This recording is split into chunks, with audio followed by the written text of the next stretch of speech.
Hola, soy Clara y en este vídeo voy a hablar sobre el papel que juega el Toxoplasma gondii y su infección en el embarazo. Antes que nada me gustaría dar una introducción. Existen una serie de enfermedades conocidas como enfermedades de transmisión vertical o congénita, es decir, son enfermedades en las cuales la gestante pasa la infección al feto durante el embarazo o durante el parto. Estas patologías se recogen bajo el acrónimo de TORCH, haciendo referencia a los agentes causantes de estas, siendo toxoplasmosis, otros agentes, rubeola, citomegalovirus y herpes. Enfocándonos en toxoplasmosis, aparte de ser una patología de transmisión vertical o congénita, también se transmite de manera placentaria si la primoinfección ocurre durante la gestación, es decir, si la primera vez que se infecta a la gestante es durante el embarazo.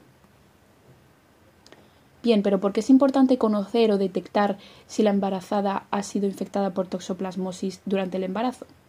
Bien, pues a pesar de que la mayoría de mujeres infectadas no presentan síntomas en la fase aguda o si no son síntomas leves como pueden ser un malestar general o fiebre muy suave, esto no es el caso para el feto. El feto puede llegar a tener afectaciones muy graves, como por ejemplo pérdida visual y auditiva, retraso mental y psicomotor, convulsiones, anomalías hematológicas, hepatosplenomegalia e incluso el aborto. Cabe destacar que estas afectaciones, su gravedad es inversamente proporcional al momento en el que se da la infección. Además, la probabilidad de toxoplasmosis congénita, es decir, de que la madre pase la infección al feto, es menor en etapas tempranas de la gestación y mucho mayor en etapas tardías. Con el fin de ilustrar esto, he traído un estudio de Montoya y Remington donde evaluaron a diferentes mujeres embarazadas que habían sido infectadas en distintas etapas de la gestación. Aquellas infectadas en etapas tempranas tenían un menor riesgo de toxoplasmosis congénita, pero un mayor riesgo de observar signos clínicos en la descendencia. Por el contrario, aquellas infectadas de forma más tardía tenían un mayor riesgo de toxoplasmosis congénita, pero un menor riesgo de observar signos clínicos en la descendencia.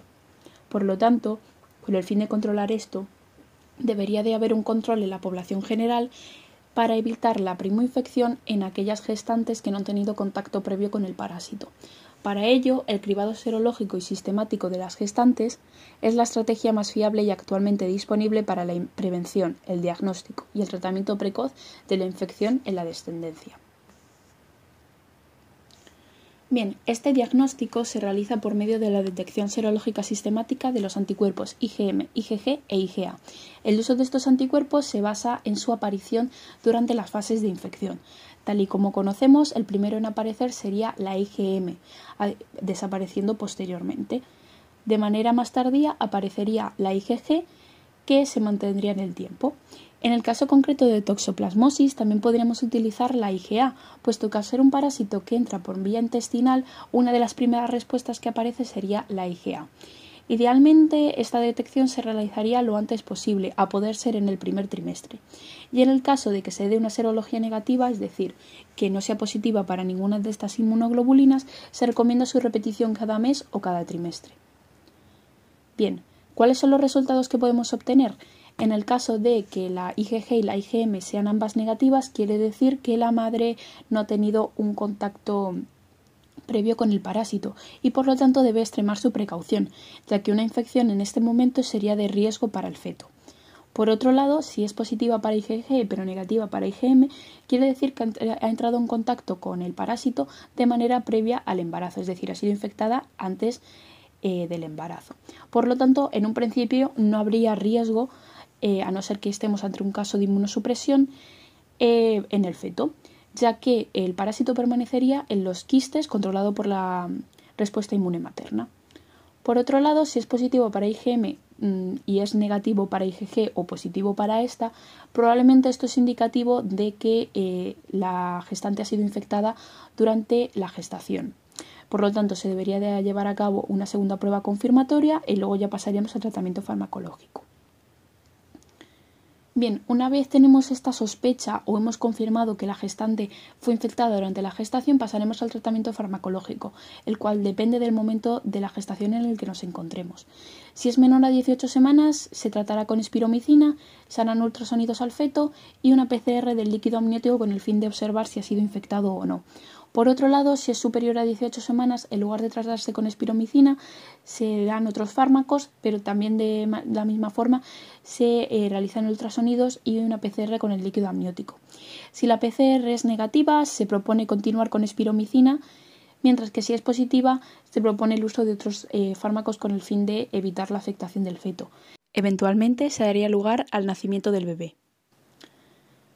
No obstante, aunque a pesar de que es un conjunto de enfermedades, las de transmisión vertical, muy importantes, se sabe relativamente poco sobre cómo los patógenos asociados con enfermedades congénitas atraviesan la barrera placentaria. Para conocer cómo se da este mecanismo es necesario observar la estructura de la placenta. Bien, la placenta es un órgano que aparece durante el embarazo con el fin de que se dé la transmisión materno-fetal. La placenta está compuesta por una serie de árboles, los cuales cuentan con dos tipos de vellosidades flotantes y vellosidades de anclaje.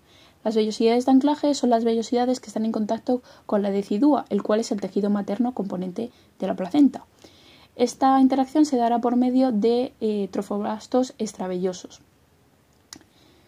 Se propone que toda una serie de parásitos, entre los que se encuentra Toxoplasma gondii, infectaría a estos trofoblastos durante su replicación, de manera que se multiplicaría hasta que eventualmente estos permitirían el contacto con el sistema sanguíneo del feto, llegando a este e infectándolo. Bien, a las gestantes susceptibles, es decir, aquellas que han tenido una serología negativa, se les da una serie de medidas higiénicas y sanitarias las cuales deben mantener durante el embarazo con el fin de evitar la infección.